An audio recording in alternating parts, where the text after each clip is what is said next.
क्या आपने कभी ऐसा फील किया है कि कोई आपको देख रहा है, पर जब आप मुड़कर देखते हो तो वहां कोई नहीं होता? मैं भी पहले इस बात को सीरियसली नहीं लेता था, जब तक कि मैं खुद बरोट वैली के उस जंगल में नहीं गया। ये बात है अक्टूबर 2022 की। मैं और मेरा फ्रेंड राघव हिमाचल ट्रिप पर गए थे। हमारा प्लान सिंपल था, ब्रो सिटी लाइफ से ब्रेक चाहिए, कुछ अनटच्ड जगह देखने चलते हैं। और तब उसने एक नाम बोला, बरोट वैली।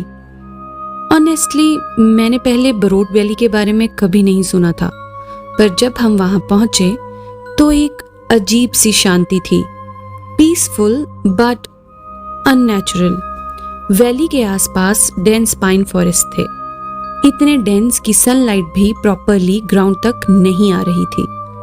एटमॉस्फेयर बहुत ठंडा था। हम एक छोटे से होम स्टे में रुके। ओनर एक ओल्ड अंकल थे, करीब 65 साल के। उन्होंने हमें वेलकम किया, चाय पिलाई, सब नॉर्मल था। जब राघव ने कैजुअली पूछा, अंकल यहाँ नियर बाय जंगल में ट्रैकिंग सेफ है ना, तो उन्होंने बस एक सेकंड के लिए हमारी तरफ देखा और फिर धीरे से बोले, हाँ दिन में जाओ, कई लोग जाते हैं, पर रात होने से पहले वापस आ जाना। उनका टोन वार्निंग जैसा नहीं था, बस कंसर्न था। नेक्स्ट डे सुबह हम निकल गए जंगल एक्सप्लोर करने। स्टार्टिंग में सब नॉर्मल था, बर्ड साउंड्स, सनलाइट पैचेस, पर जैसे जैसे हम अंदर जा रहे थे एक अजीब सी फीलिंग स्टार्ट हुई। साइलेंस, बिल्कुल साइलेंस, ना बर्ड्स ना इंसेक्ट्स। राघव ने कहा, ब्रो इट्स टू क्वाइट, थोड़ा क्रीपी है ना? मैं हंसा। मैंने कहा तू ओवरथिंक कर रहा है, पर सच कहूं मुझे भी अनईजी फील हो रहा था। थोड़ी देर बाद हमें एक शेफर्ड मिला। उसके पास बहुत सारी बकरियां और भेड़ें थी, साथ में एक ब्लैक कलर का गार्ड डॉग भी था। राघव ने उसे पूछा, बाबा यहाँ और अंदर जा सकते हैं ना? उसने हमारी तरफ देखा और फिर कहा, ज्यादा अंदर मत जाओ, जंगल देख रहा होता है। मैं कंफ्यूज हो गया। जंगल देख रहा होता है? ये क्या बोल रहे हैं? क्या मतलब? हमने इग्नोर कर दिया और अंदर चले गए। अब जंगल और डार्क हो गया था, ट्रीज और क्लोज और डेंस हो गए थे, लाइट और कम हो गई थी, फॉग बढ़ने लगी थी और अंधेरा भी होने लगा था। मैंने कहा वापस चलते हैं, पर हमें जैसे लगा कि रास्ता ही बदल गया हो। और तब मैंने पहली बार उसे देखा, एक शैडो दूर ट्रीज के बीच, ह्यूमन जैसी शेप पर कंप्लीटली ब्लैक। मैं रुक गया। राघव वहां देख। पर जब उसने देखा वहां कुछ नहीं था। वो कहने लगा, तू सीरियसली हेल्यूसिनेट करने लग गया है ब्रो। मैं चुप हो गया। शायद मुझे लगा मैंने गलत देख लिया हो। पर फिर 5 मिनट बाद मैंने फिर देखा, इस बार थोड़ा पास, सेम शेप, स्टैंडिंग स्टिल। मैंने डायरेक्ट उसकी तरफ देखने की कोशिश की और जैसे ही फोकस किया वो गायब हो गया, जैसे कभी था ही नहीं। अब मेरी हार्ट बीट फास्ट हो गई। राघव, मुझे कुछ सही नहीं लग रहा है यार। उसने भी सीरियस टोन में बोला, लेट्स गो बैक ब्रो। हम वापस मुड़े, पर तब एक और अजीब चीज हुई। हम दोनों रुक गए। हम खड़े थे, बिल्कुल स्टिल, पर फुटस्टेप्स चल रहे थे हमारे आसपास। ड्राई लीव्स पर कोई चल रहा था जैसे। राघव ने धीरे से कहा, समवन इज फॉलोइंग अस। मैं चिल्लाना चाहता था, पर जैसे मेरी आवाज ही नहीं निकली। हमने फास्ट वॉक स्टार्ट किया। फुटस्टेप्स भी फास्ट हो गए।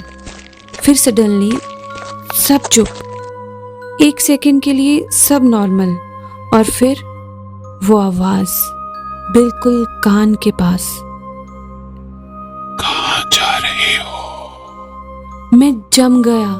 राघव ने मुझे देखा और कहा, डिड यू हियर दैट? मैंने सिर्फ सिर हिलाया। अब हम भागने लगे, लिटरली भागने लगे, पर जंगल का रास्ता बदल रहा था। सेम ट्रीज, सेम पाथ, जैसे हम लूप में फंस गए हों। मुझे समझ नहीं आ रहा था। और तब मैंने फिर देखा, इस बार एक नहीं 3 शैडोज, तीनों तरफ। और जिस तरफ शैडो नहीं थी, हमने उस तरफ भागना शुरू कर दिया। वो मूव नहीं कर रहे थे, बस वो शैडोज खड़ी थी और ऐसे फील हो रहा था जैसे हमें ही देख रही हूं। राघव चिल्लाया, don't look at them and run. हमने उस तरफ भागना शुरू किया जहां शैडो नहीं थी। इस बार हम भागे बिना पीछे देखे। 15-20 मिनट भागने के बाद फाइनली हमें जंगल का एग्जिट दिखा। हम सीधा रोड पर आए और पीछे मुड़कर देखा, बस ट्रीज, जैसे वहां कभी कुछ और था ही नहीं। हम सीधा होम स्टे वापस गए। हमने डिनर भी नहीं किया। उस रात हम दोनों सो नहीं पाए। सुबह की हल्की सी रोशनी जब रूम में आई तो थोड़ा नॉर्मल फील हुआ, पर अंदर एक डर अभी भी था। एक सवाल के साथ मैं और राघव नीचे गए और सीधा होम स्टे के अंकल के पास बैठ गए। कुछ सेकंड्स तक हम चुप रहे। फिर मैंने फाइनली बोला, अंकल, कल जंगल में कुछ था। उन्होंने सीधा मेरी आंखों में देखा। तभी राघव ने सारी बात बता दी। अंकल ने बिना इंटरप्ट किए सब सुना। फिर वो हल्की सी मुस्कान के साथ बोले, डर गए थे ना? मैंने धीरे से हाँ में सिर हिला दिया, पर जो उन्होंने नेक्स्ट बोला उसने सब कुछ बदल दिया। पर तुम बच गए, इसीलिए यहाँ बैठकर बातें कर रहे हो और चाय पी रहे हो। मैं कंफ्यूज हो गया। मतलब? अंकल ने चाय का कप उठाया, एक सिप ली और बाहर जंगल की तरफ देखते हुए बोले, यहाँ के लोग उन्हें जंकीज कहते हैं, पर वो भूत नहीं हैं, वो रक्षक हैं। रक्षक? राघव ने ऑलमोस्ट डिसबिलीफ में रिपीट किया। अंकल ने सिर हिलाया, हाँ, प्रोटेक्टर्स। उन्होंने बताया, कई सालों से शेफर्ड्स, वुड कटर्स और लोकल्स उन शेडोज को देखते आ रहे हैं, पर एक बात कॉमन है, जिन्होंने उन्हें देखा उनके साथ कभी कुछ बुरा नहीं हुआ। मैं चुप हो गया। कल रात जो फियर था वो धीरे धीरे कंफ्यूजन में बदल रहा था। अंकल ने आगे कहा, जंगल सिंपल जगह नहीं होता बेटा। यहाँ रास्ते बदल जाते हैं, लोग खो जाते हैं। जंगल में बहुत सारी ऐसी चीजें होती हैं जो हमारे लिए अच्छी नहीं होती। कभी कभी तो लोग वापस भी नहीं मिलते।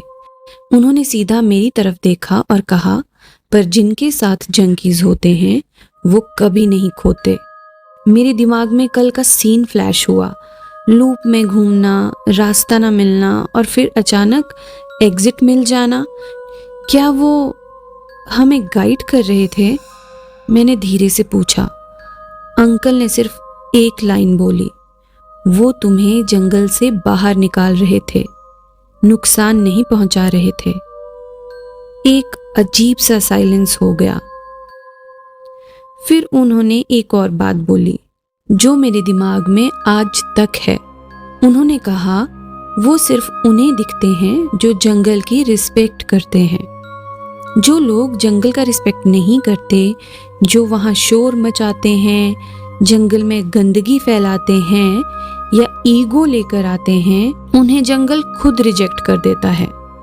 उन्होंने हमारी तरफ देखा। तुम डर गए थे, पर तुमने जंगल को नुकसान नहीं पहुंचाया, इसलिए तुम्हें रास्ता मिल गया। मैंने धीरे से एक गहरी सांस ली। सुबह तक जो चीज हमें डरा रही थी, अब लग रहा था वो हमें प्रोटेक्ट कर रही थी।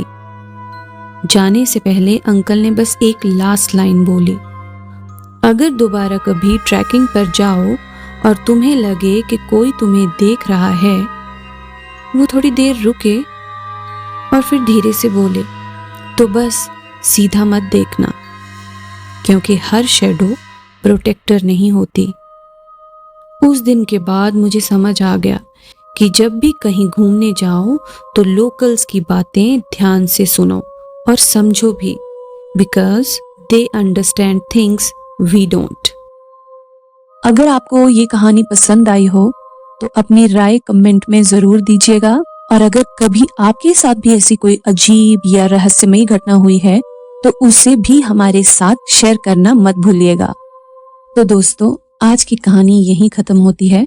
उम्मीद है कि ये एक्सपीरियंस आपको पसंद आया होगा। अगर आप ऐसी ही सच्ची आप बीती रहस्यमयी घटनाएं और दिल दहला देने वाली हॉरर कहानियां सुनना पसंद करते हैं तो चैनल को सब्सक्राइब करना ना भूलें, ताकि हमारी अगली कहानी आपसे छूट ना जाए। हम फिर मिलेंगे एक और अनसुने अनुभव या किसी ऐसी घटना के साथ जो शायद आज भी किसी की नींद उड़ा देती हो। तब तक अपना और अपने परिवार का ख्याल रखिए और अपना प्यार और साथ ऐसे ही बनाए रखिए। मैं आपका इंतजार करूंगी एक नई कहानी के साथ। तब तक के लिए नमस्कार।